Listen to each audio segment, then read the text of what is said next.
के 11 बजे के बीच में उपस्थित हूँ आप सबके सामने। आज इनकी कुंडली लेकर के आया हूँ। इनका नाम अंकित यादव, आगरा उत्तर प्रदेश से ये कुंडली है। 1993 के ये जन्मे हैं। मार्गशीर्ष माह में इनका जन्म हुआ है। व्यक्ति थोड़ा जिद्दी है, थोड़ा कठोर है और अपने मन का करने वाला है। कई बार बहस भी कर सकता है, ऐसी स्थिति भी बनती है। दक्षिणायन में जन्मे होने के कारण व्यक्ति का प्रभाव जो है वो थोड़ा पापग्रहों का जो है वो बढ़ जाएगा।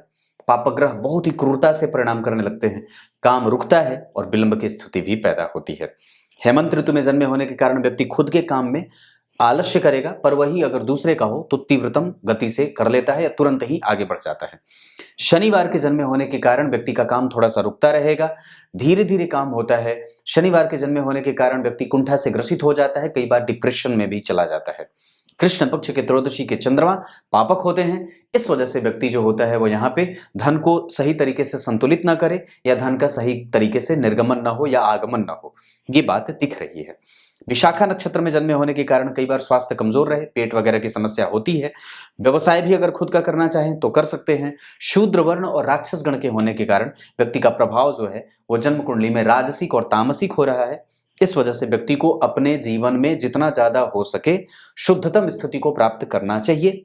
उसे जीवन में कभी भी ईर्ष्या, द्वेष, छल, कपट या कई बार हिंसात्मक नहीं होना चाहिए। ये बात मैं समझ रहा हूं। आपकी कुंडली जो मकर लग्न की बनी है, मूलतया मकर लग्न की कुंडली, और ये मूलतया यहाँ की राशि है जो लग्न में बनी है, जो बहुत ही सुव्यवस्थित होती है, बेहतर होती है, परिणाम देने वाली।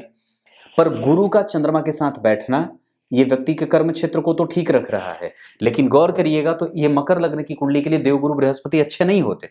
इस कुंडली में चंद्रमा भी अच्छे नहीं होते, सूर्य भी कभी कभार मारक प्रभाव देते हैं।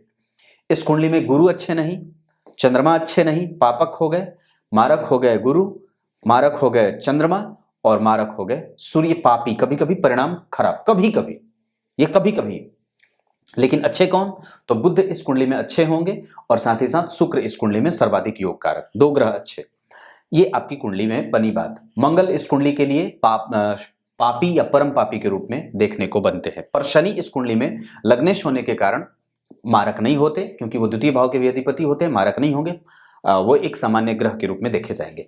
पर यहाँ पे अब जरा गौर करिए, इन्होंने सवाल पूछा है कि मेरे बेटे की शादी को लेकर के मैं बहुत चिंतित हूं, अभी तक विवाह नहीं हुआ है।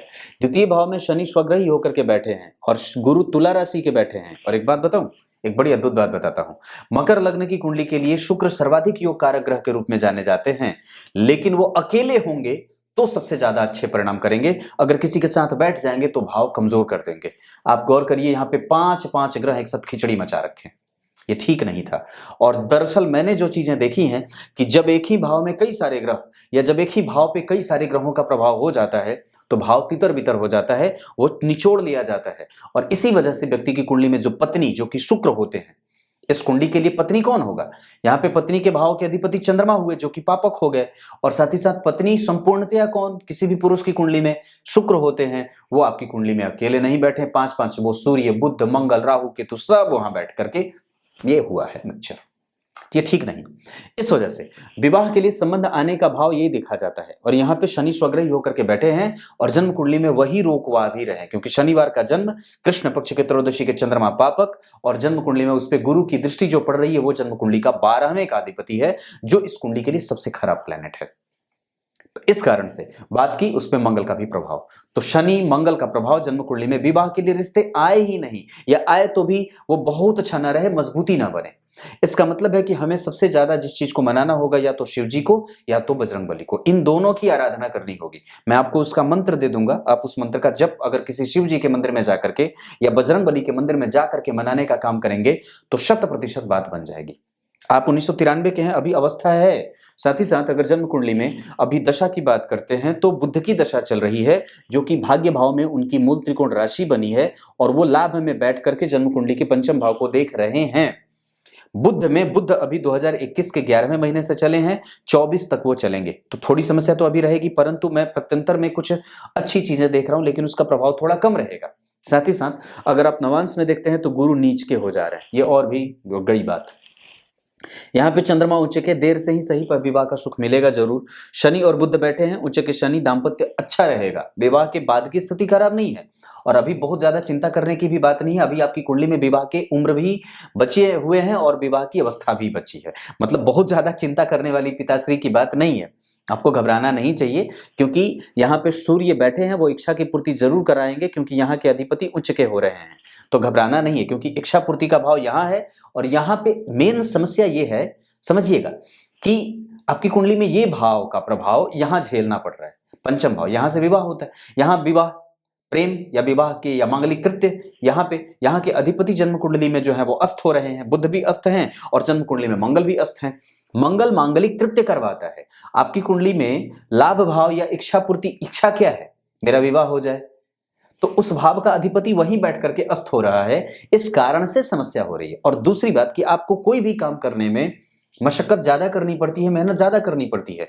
उसका भला कारण क्या है, क्योंकि मंगल जब कमजोर हो जाते हैं कुंडली में तो व्यक्ति को मेहनत ज्यादा करनी पड़ती है। अब उसके पास वो बल नहीं रहा, वो ऊर्जा नहीं रही, इस कारण से वो ज्यादा टाइम लेता है। और पहले ही आपकी कुंडली में तो आप शनि से प्रभावित हो, मकर लग्न की कुंडली में 3 केंद्र खाली, मतलब कुंडली कमजोर। नवांश कुंडली में लग्न में केंद्र में नीच के गुरु, जिनका नीच भंग शनि कर रहे हैं, चलो ये अच्छी बात है, मतलब देर से ही सही पर विवाह हो जरूर, पर विवाह के बाद की स्थिति भी अच्छी रहेगी, खराब नहीं रहे, इस वजह से चिंता करने की कोई बात नहीं है। शनि धनिष्ठा नक्षत्र में बैठे हैं जिसके अधिपति मंगल उसे देख रहे हैं, और मंगल ज्येष्ठा नक्षत्र में बैठे हैं जिसका अधिपति बुध वहीं बैठा है। इसका मतलब है कि शनि के पास भी बल है, मंगल के पास भी बल है। लेकिन जरा ध्यान से समझिएगा, तो आपकी कुंडली में जो कि मकर लग्न की है, इसकी कुंडली के लिए मंगल अच्छे नहीं होते। इसका मतलब है कि शनि को जो बल मिल रहा है वो कई बार बहुत ज्यादा पापक प्रभाव से युक्त होकर के मिल रहा है, बहुत ही ज्यादा पॉजिटिव नहीं मिल रहा। और जन्म दक्षिणायन का है, जन्म दक्षिणायन के होने के कारण पापक ग्रहों का बल ज्यादा बढ़ रहा है, यानी कि शनि भी यहाँ पे उग्र हो जाएंगे, व्यग्र हो जाएंगे, चिंता देने वाले हो जाएंगे, और मंगल पहले ही कमजोर हो रहे हैं। एकादशवें भाव में सूर्य व्यक्ति को पद दे देते हैं। एकादशवें भाव में व्यक्ति की सूर्य व्यक्ति की पद की, प्रतिष्ठा की, यश की, कुल का, गौरव का, सम्मान, इन सब चीजों का व्यक्ति प्रभाव बढ़ाने वाला हो जाता है। एक बड़ी अद्भुत बात बताता हूं, ज्योतिषी और ज्योतिष और व्यक्ति का राजा, ये व्यक्ति राजा है, मैं ठहरा ज्योतिषी। सत्कर्म करने के पीछे मैं आपको हमेशा कहूंगा, वो समस्त राज्यपाट, जितने भी आप जाकर के पुराने इतिहास देख लें, जितने भी राजा हुए हैं, सभी लोगों ने एक दिव्य ज्योतिषी को अपने साथ जरूर रखा है। अगर समुद्र में नौका डालने की बारी है, आप जाना चाहते हैं, लेकिन अगर ज्योतिषी मना कर रहा हो कि नहीं, समुद्र में ज्वार भाटा या तूफान की स्थिति है, आप अपना नुकसान करोड़ों का जो है वो बचा लेंगे। लेकिन अगर आपको ज्योतिषी का ज्ञान नहीं रहा या ज्योतिष जैसे विषय से आपका कोई संबंध नहीं है, तो निस्संदेह आप नुकसान में जाएंगे और आपको बचा कोई भी नहीं सकता है। इसीलिए ज्योतिषियों की सलाह ली जाती है। और ज्योतिष जैसे विषय, ये जो दिव्य ग्रंथ हो जो है ज्योतिष का, ये बड़ा ही अलौकिक है और निस्संदेह ये बहुत ही बेहतरीन विद्या का मालिक बना देता है व्यक्ति को, जो अपने जीवन में आने वाले प्रत्येक प्रकार के दुख और सुख का पहले से ही व्यक्ति को आईना दिखा देता है। मतलब यह है कि आपको अपनी कुंडली के हिसाब से जन्म कुंडली में सप्तमेश का रत्न पहन लेना चाहिए। मैं फिर भी ये बात कहता हूं क्योंकि वो मारक होते हैं, पर फिर भी कहूंगा कि आप या तो मोती धारण करो या फिर जन्म कुंडली में बजरंगबली की पूजा, शिव जी के मंदिर में जाकर के जो मंत्र दूंगा उस मंत्र का जप आपको कर लेना चाहिए। वैसे नवांश कुंडली में शनि उच्च के हो रहे हैं, कर्म क्षेत्र ठीक है, करियर में कोई परेशानी नहीं देख रहा हूं।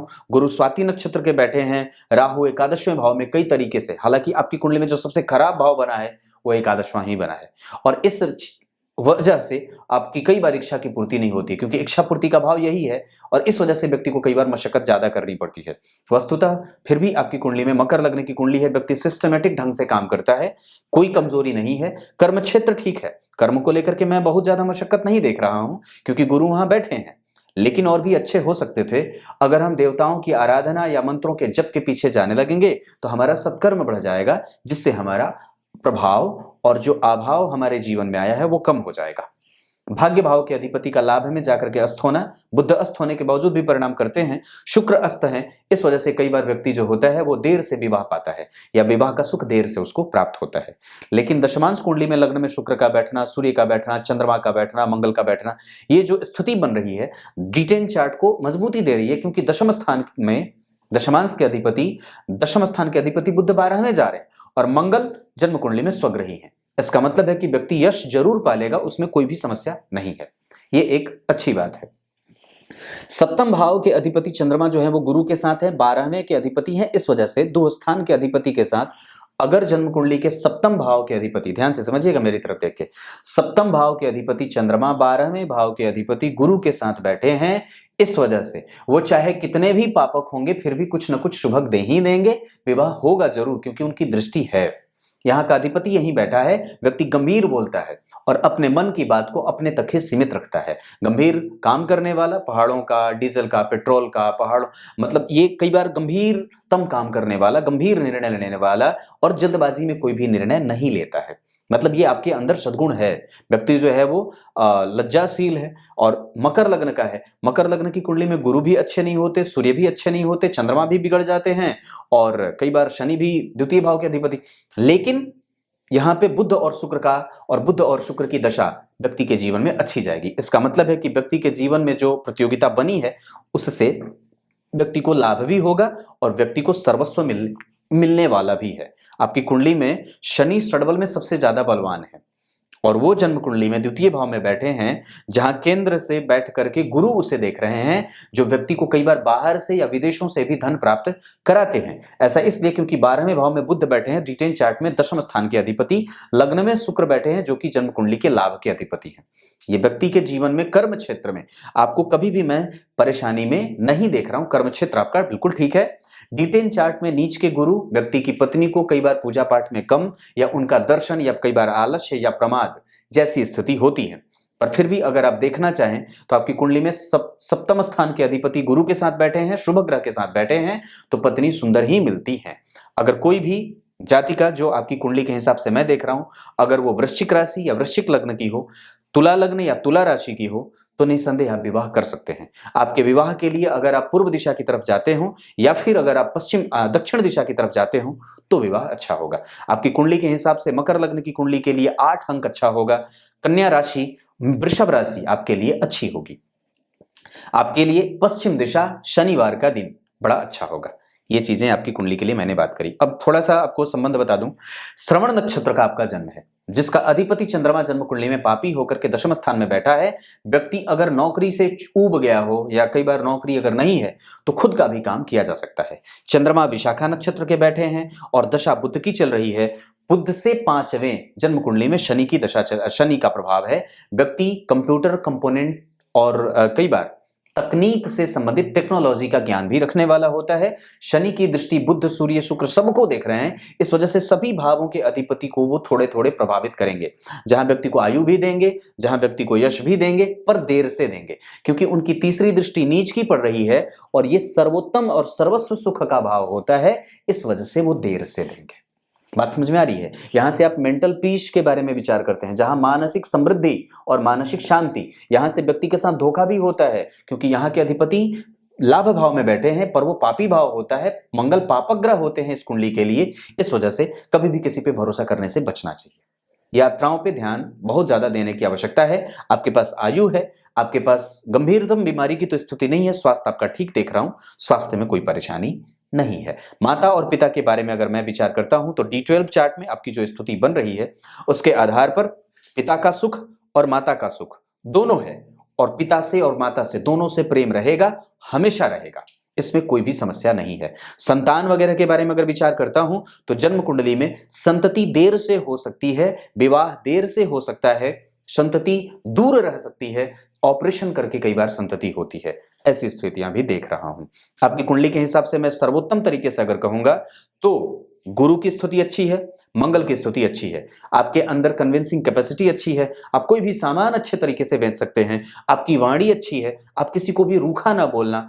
अगर हो सके तो घर में जितना ज्यादा हो सके सब लोग एक साथ बैठ करके 10 मिनट 15 मिनट प्रत्येक दिन घर का प्रत्येक सदस्य एक साथ एक चौकी पे बैठ के खाए या एक साथ बैठ करके एक साथ वक्त बिताए, क्योंकि D60 चार्ट में सूर्य और चंद्रमा चतुर्थ भाव में बैठे हैं, इसे मैं थोड़ा कमजोर समझता हूं। ये बात इतनी सी है। लेकिन हाँ, दाम्पत्य देर से जरूर है, विवाह देर से जरूर है, मेहनत ज्यादा करनी होगी, ये बात मैं कह देता हूं। अगर विवाह के लिए वक्त मैंने बताया है तो 2021 के 11वें महीने से अभी वक्त आया है। गोचर के हिसाब से अगर देखता हूं तो तुला राशि है और आपकी राशि के हिसाब से गुरु तो अभी कुंभ में है, ठीक ही जा रहे हैं, आगे आने वाले दिनों में मीन में चले जाएंगे तो थोड़ी सी समस्या पड़ जाएगी। अगर हो सके तो जल्दबाजी में इधर ही ठीक कर लेना चाहिए जब तक वो मीन में नहीं जा रहे हैं। तो अब आपको सिर्फ करना क्या है, अभी आपको सिर्फ ये देखना है कि हमारे गोचर में ग्रह कैसे हैं। अगर लग्न कुंडली में सप्तमेश जो है वो चंद्रमा जन्म कुंडली में आपकी राशि में राशि से चतुर्थस्थ बैठे हैं, ये ठीक है, खराब नहीं है, क्योंकि इस भाव से चतुर्थस्थ दो शुभ ग्रह बैठे हैं, लेकिन वो दोनों ही अच्छे नहीं हैं, इस वजह से कमजोरी बन रही है। तो मैं जो मंत्र दूंगा उस मंत्र का जप करना होगा और जो उपाय आपको भेजूंगा वो कर लेने पे आपका काम बन जाएगा। क्लियर है? और तो कुछ नहीं पूछना था। दाम्पत्य बाद में बिल्कुल ठीक है, खराब नहीं है। हाँ, एक बात जरूर कहूंगा कि गुरु नीच के हैं तो कई बार वो धार्मिक कम हो, थोड़ी जिद्दी हो, हठी हो, गुस्सैल हो, या कई बार पूजा पाठ में उनका मन कम लगे, ऐसा हो सकता है। तब तक के लिए बहुत बहुत नमस्कार।